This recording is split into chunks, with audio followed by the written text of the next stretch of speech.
Welcome back to the largest transaction that we have seen in this week in the global sphere. A 20-year-old iconic company will soon cease to exist the way we knew it all along, and signaling the end of an era.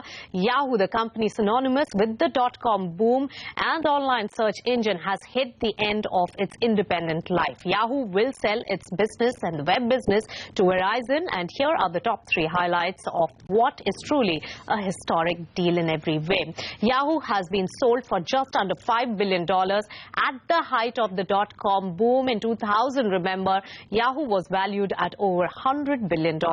Number 2, the VERIZON is really ramping up its online presence, and the company bought AOL last year for over $4 billion. So many acquisitions there, and now Yahoo will help boost the business. And finally, speaking to CNBC exclusively, a defiant Yahoo CEO Marissa Meyer said that the company has not failed. I think that when we look at what Yahoo's achieved over the past 4 years, we've completely modernized the product line, and we've gone mobile. We've invented new forms of advertising. We've driven towards the programmatic buying, the overall buying push that we see happening from advertisers. And our user base has grown by more than 50%. We're well over 1 billion users on a monthly basis now. We've tripled our mobile audience to more than 600 million monthly active users. And we built new lines of business from basically nothing in 2011 to $1.6 billion in GAAP revenue last year across our investment businesses that we call Mavens.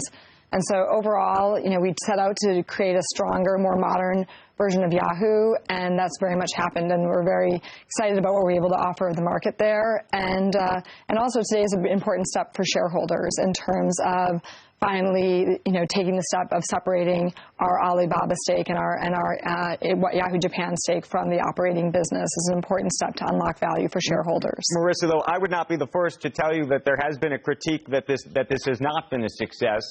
And when you think about the price, what I wanted to do was ask you this. There was some speculation that people inside Yahoo were putting out a number a couple months ago at $8 to $10 billion. When you look at this number at $4.8 billion, and I know it doesn't include Alibaba and the Yahoo Japan stake as well as the patents, but when you think about that price tag, do you look at that and say, great deal, or do you say, I wish I'd been able to get more? I think that when you look at it, it represents the fact that VERIZON is recognizing tremendous value here at Yahoo. And so, it's a very proud day for us. We're excited to be, one, achieving the separation from the Alibaba stake, but doing it in a way that really sets up the strategic business for further synergies and opportunities and acceleration. You don't look at this as a failure? I don't, not at all. I think that when you look at what the company's achieved over its history and where we are today, I couldn't be prouder of the team that we have and what we've been able to achieve. It's really hard to build new businesses. It's really hard to take a company that was so predominant in a moment in time. Yahoo is a company that changed the world, and not many companies get to change the world. And it popularized the internet and email and search and real-time media. And to take that and try and harness that through a paradigm shift like mobile, I really view this as a success. Marissa, you said today on Tumblr that you plan to stay with the company, or you hope to stay with the company.